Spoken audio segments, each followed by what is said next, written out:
इन्हें सिद्ध पुरुष कहते हैं। अपने मन इंद्रियों को साध करके सिद्ध हो गए हैं कि भारी विपत्ति के समय भी इन्हें क्रोध नहीं सताता, लोभ नहीं सताता, मोह नहीं सताता।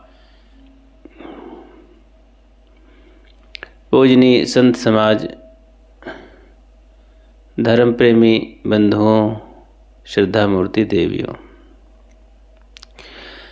सद्गुरु कबीर लोगों के संदेश में अपनी बातें कहते हैं कि भाई सब तरफ स्वतंत्र होकर के विचार करो। अभी जैसे मेला, कुंभ मेला, प्रयाग नगरी में बहुत से चारों तरफ से अनेक मत पंथ के साधु इकट्ठा होंगे, तो वहाँ पत्रकार पूछा करते हैं कि भाई महाराज बताइए असली साधु कौन है। तो पत्रकार हो सकता है अपना गणित लगाए हों, असली साधु किसे कहते हैं। लोग तो असली साधु लगाए रहते हैं जो आशीर्वाद दे, हाथ उठाकर कह दे और कोई वैसी वाचा सिद्धि हो जाए तो वो असली साधु है। उनका अपना मापदंड अलग होता है। किसी को लड़का बच्चा दे दे, किसी की नौकरी लगवा दे, किसी का धन बढ़ जाए, किसी का रोग निवारण हो जाए तो वो साधु है, ऐसा कह दे हो जाए।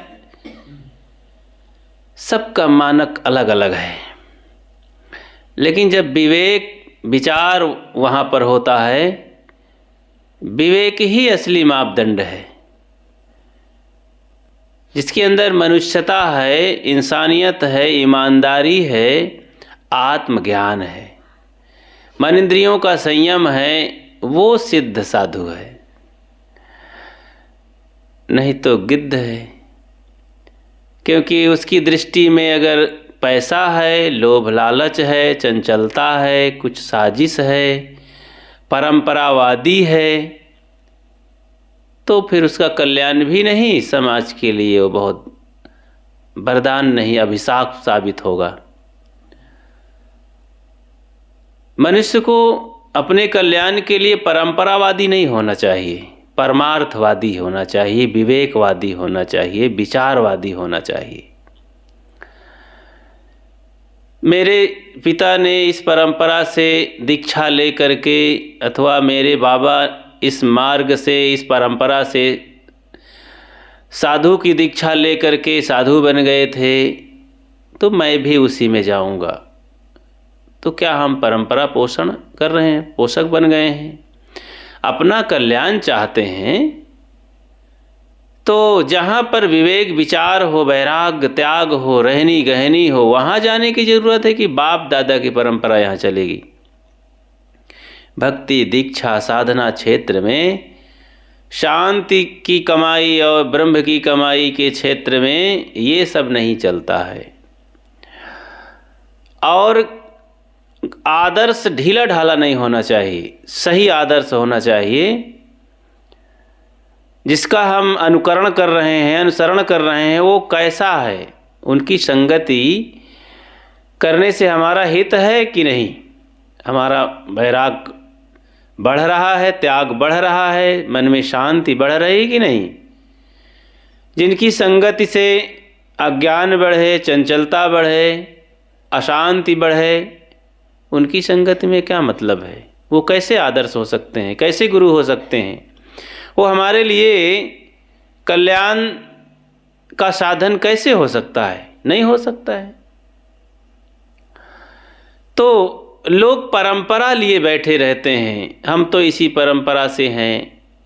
कई बार जब लोग आते हैं, उनकी परंपरा में कोई दम नहीं रह जाती है, संत भी, कोई साधु वेशधारी भी नहीं रह जाते हैं, तो कई गृहस्थ भक्त आते हैं तो कहते हैं महाराज, हमारे गुरु महाराज की परंपरा में तो सब चल बसे हैं, उनके आश्रम में भी कुछ नहीं है, कुत्ते टहलते हैं इधर उधर, तो महाराज अब क्या करें, हम तो वैष्णव थे अथवा और किसी पंथ में थे, अब कबीर पंथी कैसे हो सकते हैं? कबीर पंथी कहता है, महाराज हम वंश शाखा से जुड़े थे, हमारे बाप दादा वहीं से थे, अब पारखी संतों से हम कैसे जुड़ सकते हैं। ऐसा माथा पच्ची लोगों के दिमाग में रहता है, विवेक विचार जानते ही नहीं है।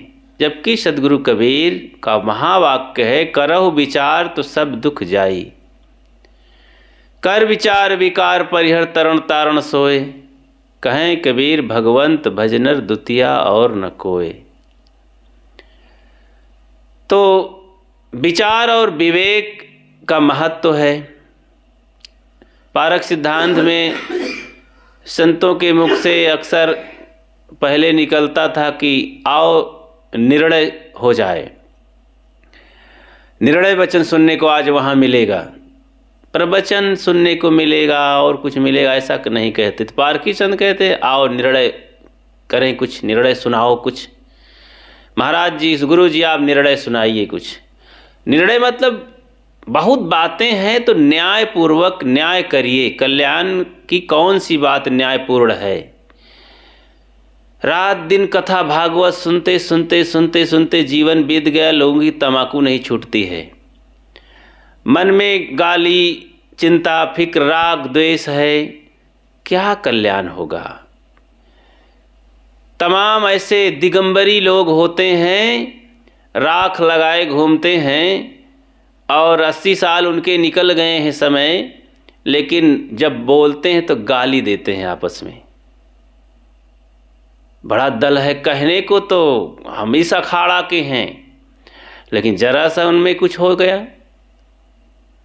पहले के ऋषि मुनियों को तो लिखते थे कि अमुक ऋषि के पास कोई सज्जन गए और बोल दिया तो आंख खोले और सबको भस्म कर दिए।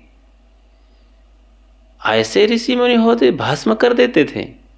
कैसे साधु ऋषि मुनि होते थे। अरे यहाँ पर सिद्ध साधुओं को तो कहा गया कि कितनी बार उनको कहा गया, डांटा गया और मारा पीटा गया, बहुत सताया गया, लेकिन वो जरा सा मुख से एक जुबान भी क्रोध के वचन नहीं निकाले, तो वो साधु है। इस पर कौन साधु है। बुद्ध परंपरा में आप वो कहानी तथागत बुद्ध के विषय में सुनते होंगे, शायद घटना के रूप में उद्धृत किया गया है। तथागत बुद्ध को बेइज्जत करने के लिए, बदनाम करने के लिए उन्हीं का भाई देवदत्त, चचेरा भाई जो था, चरित्र पर लांछन लगाते हुए और एक नर्तकी के द्वारा षड्यंत्र रचवाए थे। हजारों की भरी भीड़ में उनको लांछन लगाया गया कि ये साधु नहीं है, चरित्रहीन है।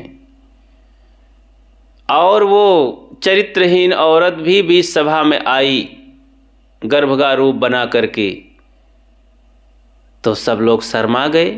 सैकड़ों भिक्षु थे वहाँ, लज्जा से सिर झुक गया। कोई कोई तो क्रोधित होकर के खड़े हो गए पत्थर लेकर के कि ये दुष्ट औरत हमारे गुरुदेव को लांछन लगा रही है, ऐसा नहीं हो सकता।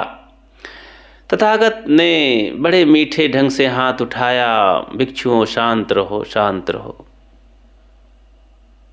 तो बड़ी शांति से बोले कि अब इस गुप्त बात को तो इस सभा में कोई जानते नहीं, इस बात को या तो मैं जानूंगा या तो ये देवी जानेगी। ईमानदारी से सोचो ये बात सही है। तो वो औरत कांप गई। हकीकत में तो कुछ नहीं, किसी के कहने से वो षड्यंत्र कर रही थी, साजिश थी वो, और झूठी बात थी, कुछ नहीं, तथागत से कभी मिली ही नहीं। और कपड़ा उपड़ा बांध करके आई थी और जैसे भयभीत हुई तो कांप गई, कपड़ा ढीला हुआ, गिर गया बीच सभा में। जैसे गिरा तो पोल खुल गई कि अरे ये तो झूठी बात थी, खदेड़े लोग उनको। तो इस तरह से उनकी इज्जत बची। लेकिन तथागत एक जुबान भी नहीं कहे किसी को। ये है साधुता, इतनी बड़ी आफत आने पर भी, विपत्ति आने पर भी उन्होंने सहा। देवदत्त जीवन भर तथागत को रगड़ता रहा, अनेक प्रकार की कटु कुठार कह करके बचपन से, लेकिन प्रतिक्रिया में वो कभी नहीं पड़े। जुबान से कभी, बल्कि मीठे मीठे स्वर में बातें करते हुए और अपने बड़े भ्राता को सम्मान देते हुए काम करते रहे। अंत में देवदत्त अंतिम अवस्था में बुद्धम शरणम गच्छामि कह के रोया और मर गया। तो ये उनकी जीवन की घटनाएं हैं। जैन परंपरा में कहा जाता है, एक बाहुबली संत थे, तो वे ध्यान कर रहे थे।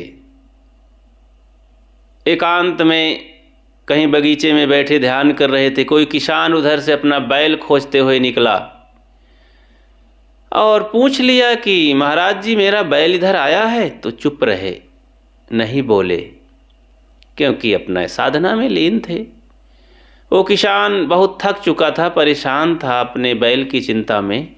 आगे खोजते हुए निकल गया, नहीं मिला, लौटा उसी रास्ते से, देखा कि वहीं पर बैल चल रहा था जहाँ वो महात्मा जी थे।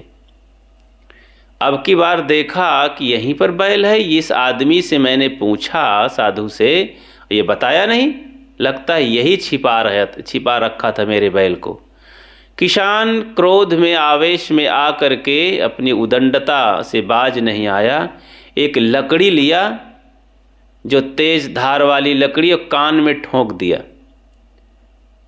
तो कान में कोई पतला सा औजार कोई भी चला जाए तो जान निकलती है लोगों की, और एक खूंटी ठोंक दिया। तो और डांटते हुए कहा कि अब पता चला। तो उस समय आंखों से आंसू निकल आए जैन संत के। तो शायद पूछा उसी ने कि दर्द हो रहा है, पता चला? मैं बैल को खोजता था तो मेरे दर्द को तुमको पता नहीं चला, अब जब अपने चोट लगी तो दर्द हो रहा है। कहीं नहीं, मैं अपनी चोट से पीड़ित नहीं हूँ। मेरे मन में याद आया कि जब ये मैं तो सह लिया हूँ इतना दर्द, जब तुम्हारे कानों में इस कर्म का बदला मिलेगा, खूंटी ठोकी जाएगी, तो तुम्हें कितना दर्द होगा, तुम कैसे सह पाओगे। तो भविष्य में कर्मों की याद करके मैंने आंसू बहा दिया तुम्हारे ऊपर, करुणा करके, दया करके। अपने विरोधी के लिए भी वो रो पड़े। तो ऐसे ऐसे संत, इन्हें संत कहते हैं, महापुरुष कहते हैं। इन्होंने समाज के लिए, देश के लिए कष्ट सह करके भी किसी को कटु नहीं कहे। निश्चित है जो समाज का, देश का काम करता है, बहुत सताया जाता है, बहुत पीड़ित किया जाता है, बहुत चोट पहुंचाया जाता है उस पर।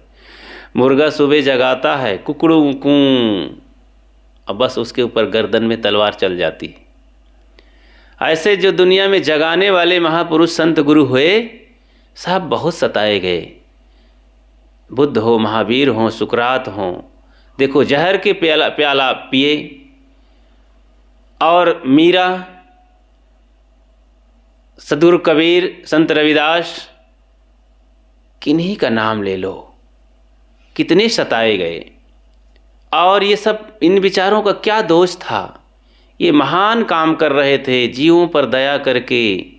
मैं रोए यह जगत को, मोको रोए न कोए, ऐसे कहने वाले फकीर संतों को, जिनका ये संसार ही घर है, न कहीं ज़मीन लिखवाते हैं, न कहीं घर में कब्जा करते हैं, न कहीं किसी को सताते हैं, न कहीं किसी प्रकार से दोषारोपण करते हैं, न बैर है न विरोध है।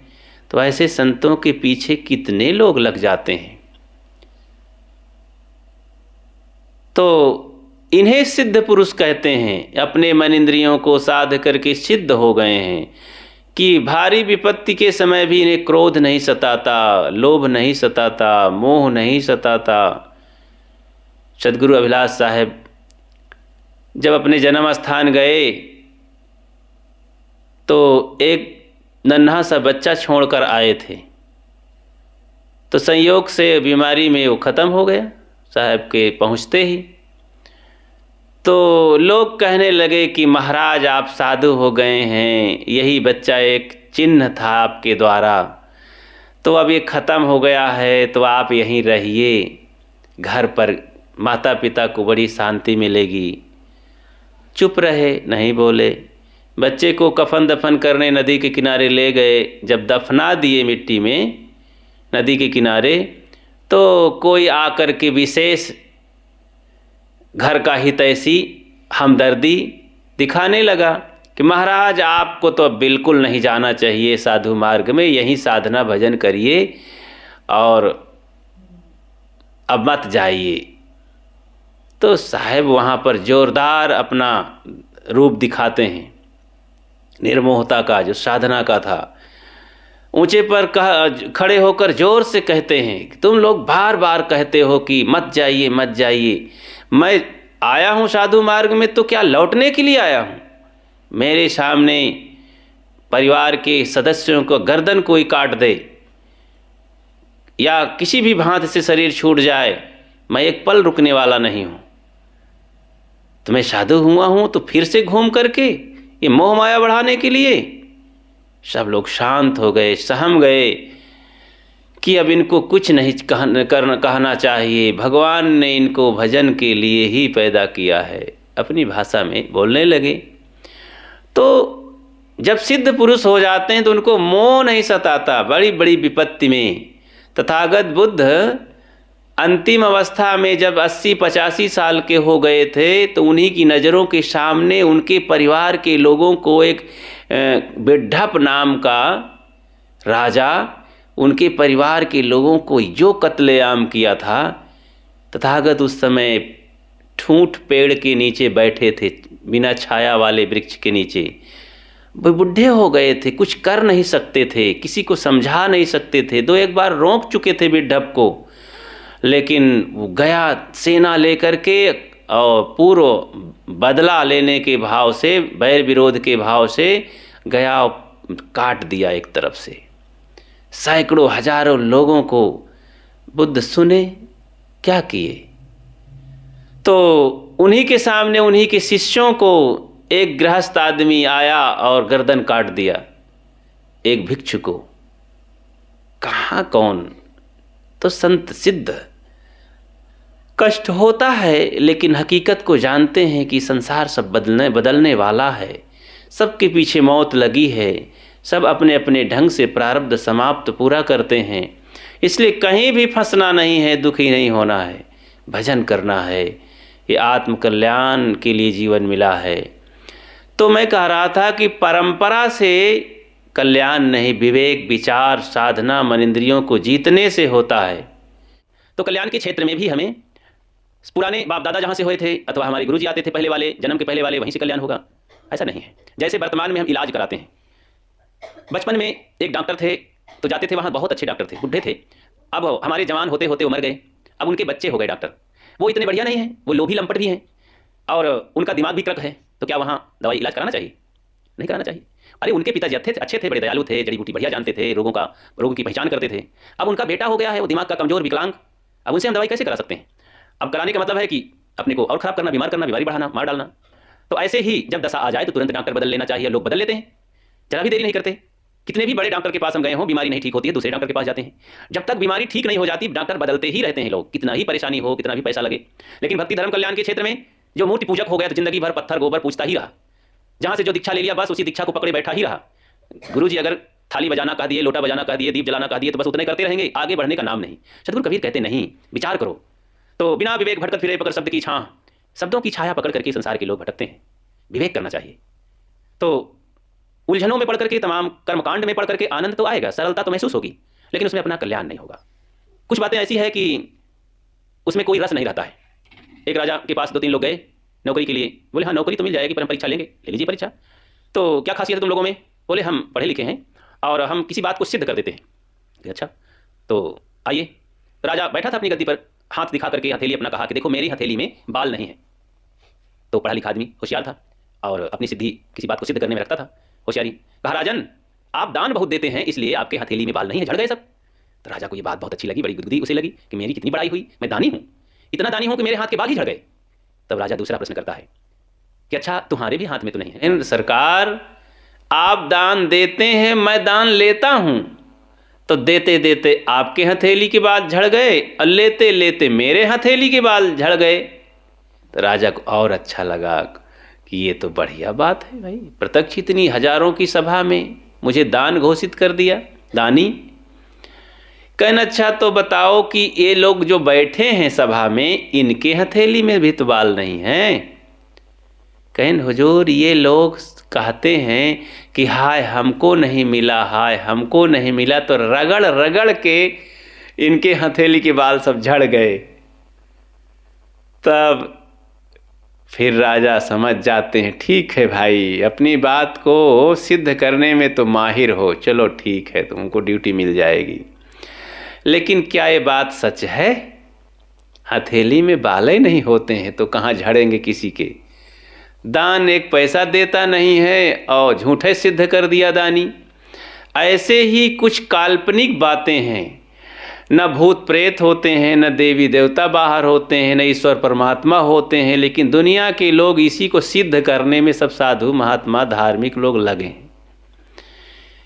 तो इसी के दर्शन चाहते हैं। दर्शन कैसे होंगे? सदगुरु कबीर कहते हैं, दिल माँ खोज दिलहि माँ खोजो, यह करीमा रामा, हृदय बसे ते राम न जाना। तो खुदा खुद से जुदा हो, खुदा उसे कहते हैं, दिखला दे खुद ही में खुदा उसे कहते हैं। खुदा हमसे जुदा हो तो खुदा के पास हम जाएं, खुदा हम में खुदा में हम कहाँ हैं कहाँ जाएं। तो ये ईश्वर परमात्मा, खुदा, गाड, भगवान, सच्चिदानंद परमात्मा, ये सब आत्मा को ही कहते हैं।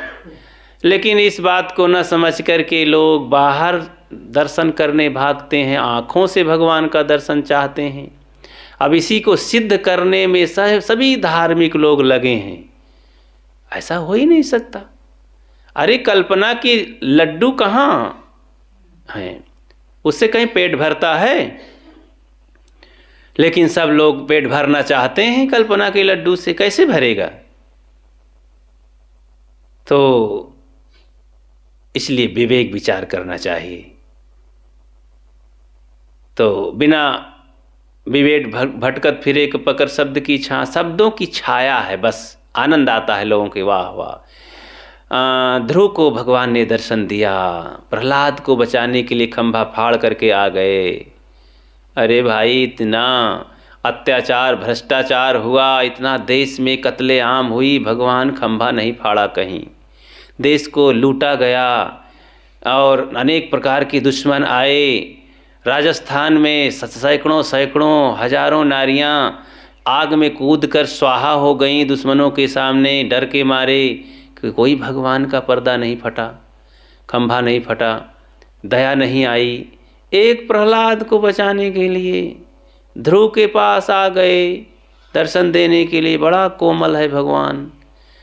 आज इतने इतने लोग, बॉर्डर पर इतने लोग मर रहे हैं, नौजवान लोग अपनी बच्चों को छोड़ करके वहाँ नौकरी कर रहे हैं। अभी नवविवाहिता स्त्री आई है, माँ बुढ़िया घर में बैठी है, तरस रही बच्चे के दर्शन के लिए अपने।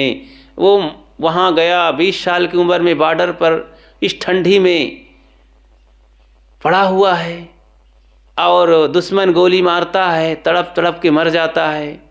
भगवान दया नहीं करता है कहीं? कहीं कोई देवी देवता नहीं है? ये सब बकवास की बातें लोग करते रहते हैं। अरे भूत प्रेत भी अगर है तो बॉर्डर पर लगा दो ओझा नाउत पंडा लोगों को, या जादू मंत्र कुछ होता है तो कर दो जादू मंत्र, सब दुश्मन उसी में बंध जाए रस्सी से। लेकिन नहीं, ऐसा कुछ नहीं जादू वादू। इसलिए जादू टोना, भूत प्रेत, देवी देवता, जंतर मंतर, ये कुछ नहीं। विवेक विचार करके आत्मचिंतन करना चाहिए और साधना भजन करके, मन इंद्रियों का संयम करके, खूब मीठी बाणी करके, प्रेम एकता का पाठ करके जीवन जीना चाहिए, जिससे अपने लिए और समाज के लिए, परिवार के लिए सुख उत्पन्न हो, शांति स्थापित हो और भावी पीढ़ी हमारी शांतिपूर्वक जी सके। तो ये काम होना चाहिए। बोलिए सद्गुरुदेव की जय।